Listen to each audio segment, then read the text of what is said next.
Hello. Thank you for joining me today. It is Sunday, May 10th. I'm in the forest in Oahu, Hawaii, in Ho'omaluhia Botanical Park, and it is magnificent. My name is Nzambikana. That is my Bwiti combo. Our church is the Third Eye Church, and our sacrament is Iboga. Please take a deep breath with me, you and me.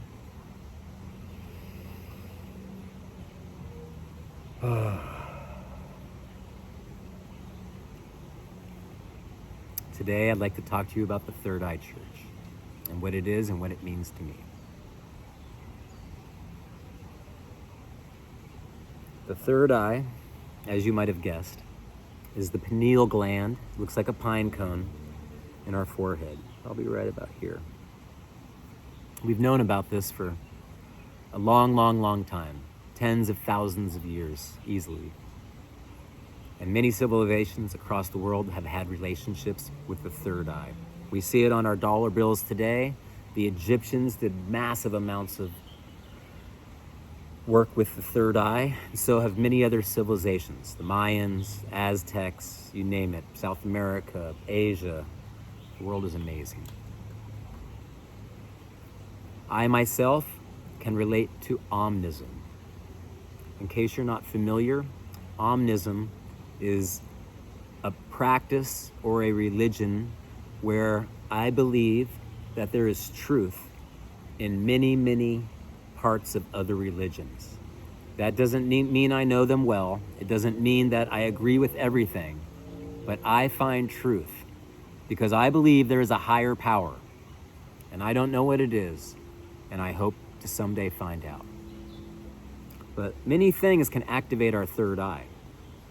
Everything, for me, if I work several days in a row, really hard, and I'm exhausted, and I lay down to go to sleep, nothing in me.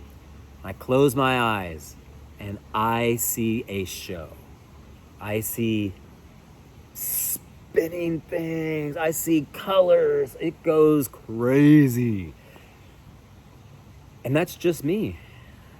Baseline me. And then you can ingest things. Some people call them drugs. Some people call it medicine. Some people have prescription drugs. Some people take supplements. Some people do all kinds of things. There's breathing techniques that you can do which activate your third eye. Most people in the world don't know what a third eye is and have never activated it. When you close your eyes, what do you see? You see darkness. Some people do. Well, the third eye lets you see with your eyes closed through your visual pineal gland, the third eye. And boy, let me tell you, you can see a lot. It is unbelievable. And there's things like ayahuasca. They're very colorful. Activate your third eye. There's things like 5-MeO-DMT, the sacred toad, that activate your third eye, but in a different way. There's things like cactuses and mushrooms and all these different things. So why do we have a third eye? What's the purpose of it? Well, I believe we have a third eye for what is coming. And it might be to meet civilizations from another galaxy. We might communicate with people that are all around us that we just can't see because we're not on their same wavelength. I don't know whether we're in another dimension, parallel universe, a video game. It's unbelievable. So there's many things in life that can take us off of a baseline human experience. Baseline, I mean, no drugs and alcohol in you. You're very grounded. You're well fed. You're comfortable. You meet the needs of the human experience. You have food and shelter. You have food. You have safety. And you have love. And each of those four things are very important to us as humans. So when we look at a rainbow with, say, a lot of different slivers on it, each one of those slivers is something that can pull us off of baseline. Off of baseline, it could be drinking too much coffee and you get jittery, right? You have a relationship with. Some things you've never even heard their name before. You basically don't even know it exists yet, right? That's a minimal relationship with it. You still have a relationship because it is in your massive spectrum of possibilities of what is available to us as humans in this experience of life. Sometimes our families, our partners, our kids, our spouses, our work companions, they can pull us off a baseline too. You get angry at work, you're pulled off a baseline. You might not think the right way that you want. You might not act the way that you want to. But that's a relationship with what is pulling you off of the baseline. An addiction, PTSD, these are all things that happen to us. They might be experiences, they might be things you put into your body. And sometimes it gets out of whack. PTSD, addiction, a bad relationship, bad coworker, whatever it might be. And we're kind of out of control. It's hard for us to stop what happens, right? We get angry. Some people stay angry for years over I'm not going to say a small thing, over something that happened to them.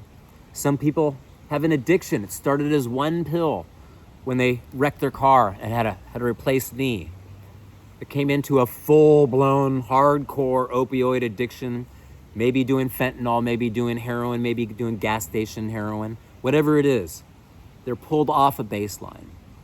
So one of the things Iboga can do for us is help bring us back to the baseline by understanding the root of our experience and how it's affecting our life.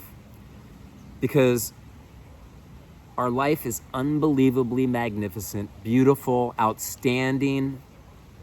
Like what? We are supercomputers, organic supercomputers, and we don't even know how it works yet. We don't even know how life works yet.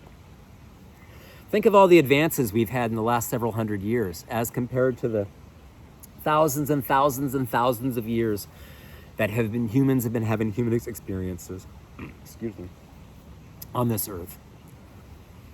We've learned a lot, but there's a lot more to learn. 80% of our brain is said to be not used. 20% is. What is that other 80% for? Well, I believe it's so that we can make contact with things, possibly aliens, possibly who knows. But the third eye is a gift that has been given to the human race right now, in this time, to help save humanity. And Iboga is one of the keys that is a gift from the Bwiti to help us through these hard times.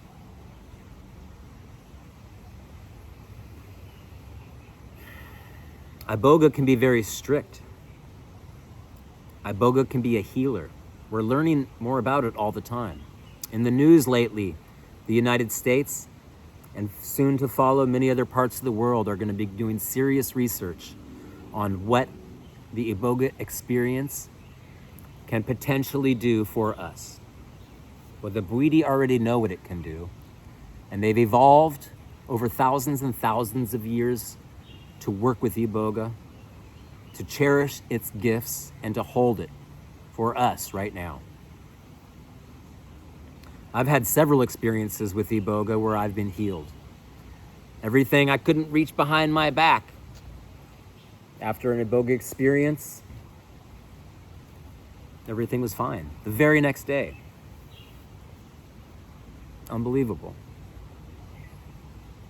I used to have bifocals. They made me super dizzy. I couldn't see. I tried it 20 years ago. 15 years ago, 30 years ago. It didn't work. I hated bifocals. Afterwards, I put one contact in, left one out, and my brain worked perfectly. To this day, I can see perfectly with one contact in and one contact out where that didn't work before. And why is that? Because Iboga rewires your brain in a variety of ways. When you have an Iboga experience, it's not just the journey. You are recalibrating your human self, the me. Recalibrating it to give yourself a 3-month window, 2 to 3 month window where everything has been reset. If you do a drug, a substance, a prescription medication after you have an Iboga experience, a big one, it's not the same. It's completely different. Why is that? Because your brain is completely different. You are completely different. It's unbelievable. It's a miracle. It's a gift from above, from far, far away, to us, to the human race. And now is the time. We are learning about it. We are understanding more, and more people across humanity are going to have access to this experience in my lifetime. And in my lifetime, I say the now, because we don't know when our lifetime is over. So why not take care of you, take care of me? That's all we have. That's all we need. Everything else is separate from that. It's wonderful to be married, wonderful to have children, wonderful to have money, things. But you know what's the best? Our body. You know why? Because our body keeps us alive. Many people who I've seen pass away in my life, it's very, very sad. Some naturally, some not naturally. And all of those are a loss. Now, I'm not saying that we need to live forever. What I'm saying is that we need to enjoy, to cherish, to value the experience of the now, the present, today. It's all we have. If we have a relationship that is pulling us off a baseline in a way that we don't like, we can do something about it. We don't have to go with the current and end up at the bottom of the river in the delta. We can swim to the side. We can get out. We can take a break. We can assess where that river's taking us. Iboga helps us do that. It helps us look at where that river came from. How did we end up in the river in the first place? We knew there was a river there. The plan wasn't to get in the river and go downstream forever, to be taken away, to not care, to not love.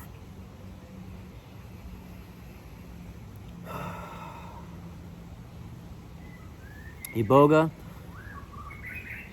can be the most incredible thing in my experience as a human. And the reason I say that is there's something there. I don't know if it's a God. I don't know if it's a spirit. I don't know if it's me talking to myself. But in the Iboga experience, you can ask questions and things will happen. You could say, show me a basketball. Boom, there's a basketball right in your third eye. You're lucid dreaming. Your eyes are closed, but you can see. Basketball's in my hand.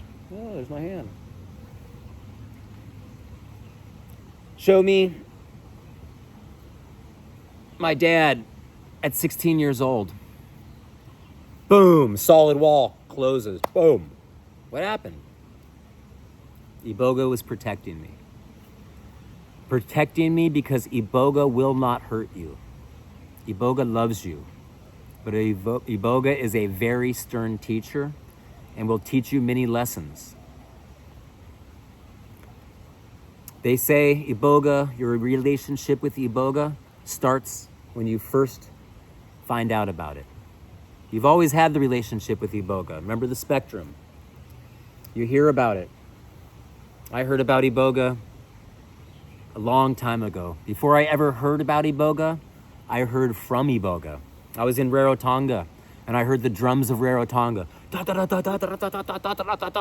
It was crazy. It struck me deeply inside. I bought a tape. I remember loving the drums of Rarotonga. It had the same frequency, the same harmonic as the drums in Gabon with the Bwiti. It came back to me full flood. That was the beginning of my relationship with Iboga in the present. It's always been with me, but in the present. Then it went on to, I had an uncle who was an alcoholic. And he was dying. It was really brutal. Well, he ended up not using Iboga, but he got better. And you know what? He went on to live 10, 15, 20 years past that experience. And he was drinking a lot. He was going to kill himself. He was pickling himself. It was super hardcore. God rest his soul. He passed recently, a happy man. It was a natural death. It was wonderful. It was beautiful. I'm so happy for him. He loved his life. He was surrounded by friends and family. It was unbelievable. But once you have a relationship with Iboga, if you fuck up and do crazy shit, Iboga's gonna teach you a lesson, a hard one. It's gonna hurt. You might not know what happened. You might wake up after fucking around. You found out. I'll tell you that. You found out. You fucked around and found out. Your fucking back might hurt like you fucking broke it. You don't know what the fuck happened. Holy shit, excuse my French.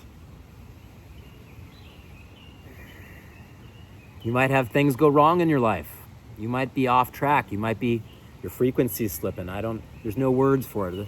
A lot of what Iboga teaches me is those little things, to trust our instincts, to trust the little voice on our shoulders, the right and the wrong, to make decisions, to not let past experiences too much affect how we make our decisions today, because those are programs from past experiences. Iboga shows us the root of that. And by discovering the root of our experiences, and maybe what led us to go far off to the spectrum where we didn't want to be, we go all the way back to the center, the eyeball, the third eye of the spectrum, of the rainbow. And what we can see, what Iboga shows us, diffuses that energy and negates a lot of what is happening to you and allows you to reboot that experience and take away its energy. It's unbelievable. It's a miracle. It's the craziest thing ever.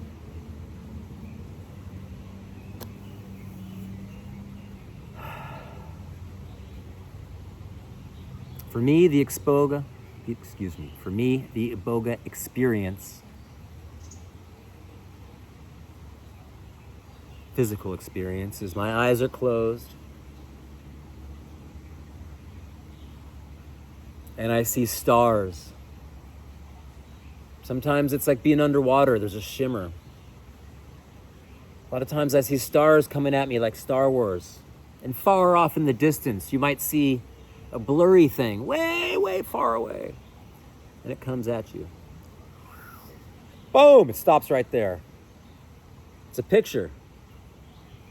A picture of what you might think.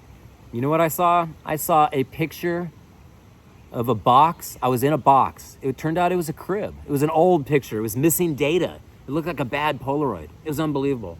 I was looking at it. And I was like, what is that? You know what it was?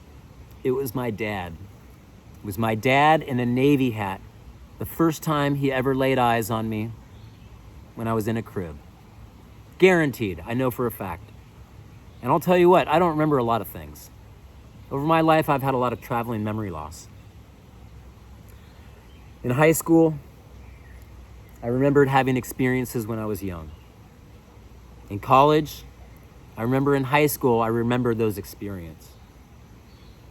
In adult life, I remember that I remembered, but I lost the experience. It's a traveling wall that protects me. And Iboga will protect you as well. It'll give you what you need to know when you need to know it.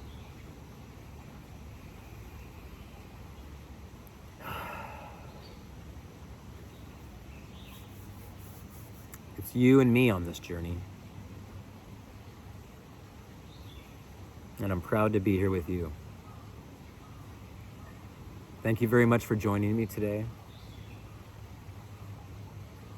My name is Nzambikana. Our church is the Third Eye Church, and our sacrament is Iboga. It's been a wonderful day. I feel really good. I'm really excited.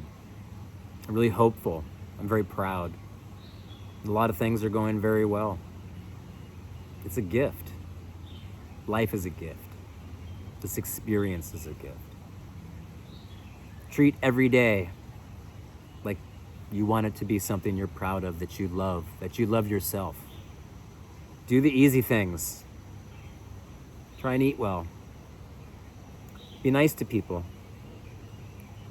Be nice to yourself. Don't beat yourself up too much. I love you. I love me. Thank you for joining me today. Vasi.